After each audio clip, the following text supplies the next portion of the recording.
Assalamualaikum warahmatullahi wabarakatuh.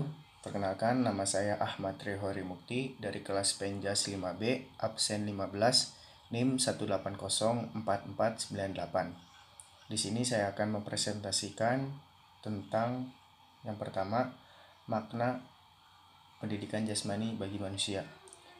Pada dasarnya, setiap manusia memiliki atau telah dikaruniai berbagai macam kelebihan. Yang pertama, kemampuan berpikir, kemampuan bergerak, serta kemampuan berinteraksi dengan sesamanya. Pada saat kita berpikir, kita bisa memecahkan berbagai macam persoalan ataupun permasalahan, baik itu di dalam dirinya maupun di dalam lingkungan sekitarnya. Manusia juga dianugerahi kemampuan untuk bersaling berinteraksi dengan sesamanya, karena manusia adalah makhluk sosial, yaitu makhluk yang saling berketergantungan terhadap manusia lainnya. Selanjutnya adalah manusia mampu bergerak karena bagi saya makna pendidikan jasmani bagi manusia adalah kemampuan manusia untuk mau bergerak dan melakukan berbagai macam aktivitas fisik. Mengapa saya beranggapan seperti itu? Karena menurut saya manusia butuh bergerak untuk memenuhi kebutuhan dalam hidupnya. Pada saat kita bergerak, kita memicu terjadinya sistem metabolisme tubuh dan meningkatkan kapasitas ataupun kebugaran fisik di dalam tubuh kita sendiri. Ketika kita sudah bergerak, kita bisa melakukan berbagai macam aktivitas fisik tentunya, dan kita juga bisa meningkatkan taraf kebugaran kita, taraf jasmani kita, dan taraf imun kita sendiri. Lanjut ke terhadap poin yang kedua, apa fungsi pendidikan jasmani bagi unsur kehidupan? Tentu saja pendidikan jasmani penting bagi unsur kehidupan. Mengapa? Karena dari poin yang sebelumnya, setelah saya menjelaskan tentang makna pendidikan jasmani bagi manusia, menurut saya tidak jauh beda antara fungsi pendidikan jasmani bagi manusia ataupun makna dari pendidikan jasmani bagi manusia. Fungsi pendidikan jasmani bagi kehidupan ataupun makna pendidikan jasmani bagi manusia. Mengapa? Karena pada dasarnya kita yang menjalankannya, karena kita sebagai makhluk sosial dan kita butuh untuk bergerak. Karena di penjelasan sebelumnya saya menjelaskan bahwa pendidikan jasmani menurut saya adalah tentang bagaimana kita kemampuan untuk saling bergerak dan melakukan berbagai macam aktivitas fisik. Ketika kita sudah melakukan berbagai macam aktivitas fisik, kita pasti menemukan perbedaan antara kita tidak melakukan kegiatan apapun ataupun kita melakukan kegiatan yang memenuhi aktivitas fisik. Tentu saja ketika kita sudah melakukan kegiatan aktivitas fisik, yaitu pendidikan jasmani yang bergerak, maksud saya adalah pendidikan jasmani yang membutuhkan aktivitas gerak, yaitu kita bisa saling berinteraksi dengan manusia lainnya, karena manusia butuh manusia lainnya, karena manusia makhluk sosial. Pendidikan jasmani adalah kita juga bisa saling mengenal dengan alam, karena ketika kita sudah menyatu dengan alam, menyatu dengan alam di sini adalah kita mampu membiasakan diri hidup di dunia ini. Karena ketika kita sudah membiasakan diri hidup di dunia ini, kita bisa mencintai diri kita sendiri, bahwa kita adalah kecil dibandingkan dengan alam ini sendiri. Dan kita juga pun harus bisa menjaga alam, karena alam belum tentu bisa menjaga kita sepenuhnya. Kita yang makhluk sosial ataupun manusia harus bisa menjaga alam sendiri.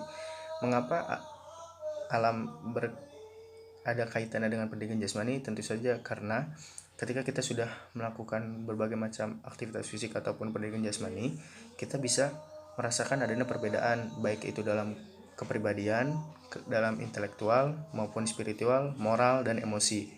Ketika sudah kita menyatu dengan ini semua, kita akan mencapaikan taraf kebugaran yang paripurna ataupun manusia yang sejahtera dan paripurna. Lanjut terhadap poin yang ketiga, yaitu permasalahan pendidikan jasmani di sekolah-sekolah. Di sini saya akan menjelaskan ataupun memaparkan beberapa macam permasalahan. Yang pertama adalah dari gurunya sendiri, yaitu paradigma tentang pendidikan jasmani yang salah. Banyak guru-guru penjas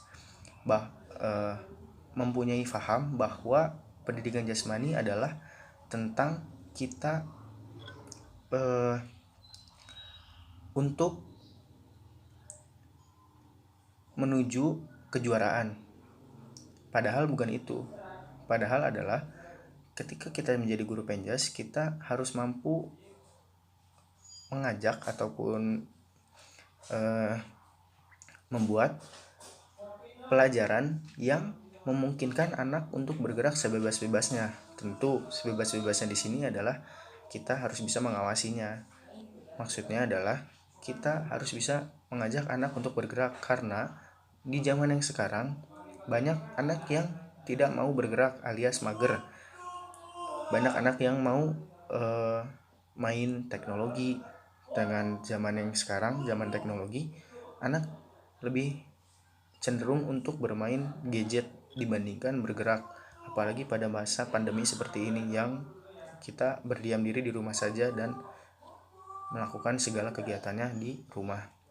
Nah, guru penjas harusnya memberikan pemahaman bahwa anak harus bergerak, apalagi pada anak sekolah dasar yang tentunya yang masih taraf rendah, kelas rendah seperti kelas 1, kelas 2, kelas 3 harus banyak bergerak, karena dengan bergerak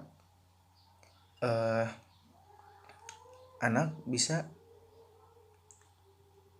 meluapkan semua kemauannya. Dan umur anak SD taraf rendah adalah bermain. Maksudnya harus banyak bermain dan banyak bergerak. Selanjutnya adalah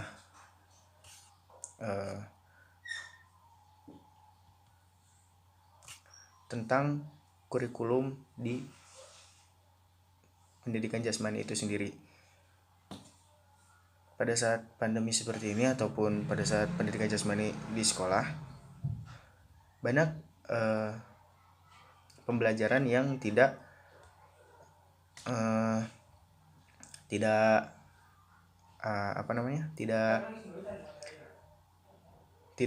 sesuai dengan umur sang anak.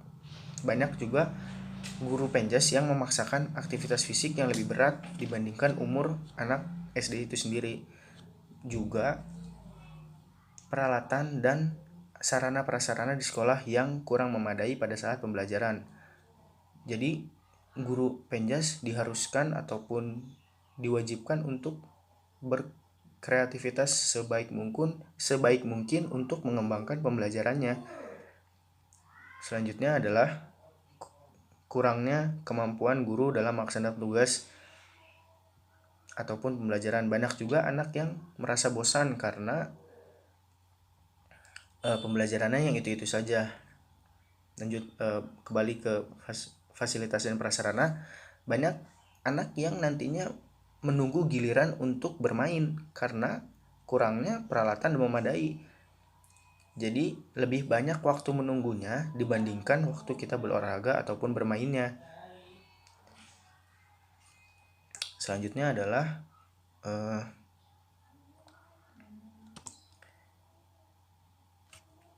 pada saat ini kondisi guru yang di lapangan itu tentu saja penjas, banyak yang melakukan banyak anggapan juga dari guru-guru lainnya. Maksudnya guru-guru selain guru penjas di sekolah, banyak yang beranggapan bahwa penjas adalah mata pelajaran yang menyebabkan terganggunya mata pelajaran selanjutnya, karena ketika kita berolahraga di pagi hari lalu kita masuk ke pelajaran selanjutnya, otomatis kita merasa kegerahan, dan ketika melaksanakan pembelajaran selanjutnya, banyak guru yang beranggapan bahwa anak-anak menjadi bau karena akibat dari keringat itu sendiri. Selanjutnya, pada saat pembelajaran tidak fokus, bosan, ngantuk, dan kegerahan. Jadi menurut saya harus saling bersinergi semuanya, antara sekolah itu sendiri, guru lainnya maupun guru penjas, bahwa harus satu konsepan. Pendidikan jasmani adalah mata pelajaran yang sangat penting bagi anak SD, terutama anak-anak usia rendah, kelas rendah. Lanjut kepada poin yang terakhir, yaitu tentang landasan pendidikan jasmani. Di sini saya akan menjelaskan tentang landasan dalam psikologinya.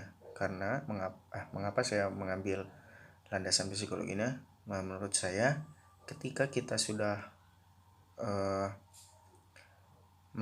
melaksanakan aktivitas fisik ataupun bergerak, kita pasti merasakan perbedaan antara kita tidak bergerak maupun bergerak, tentu saja.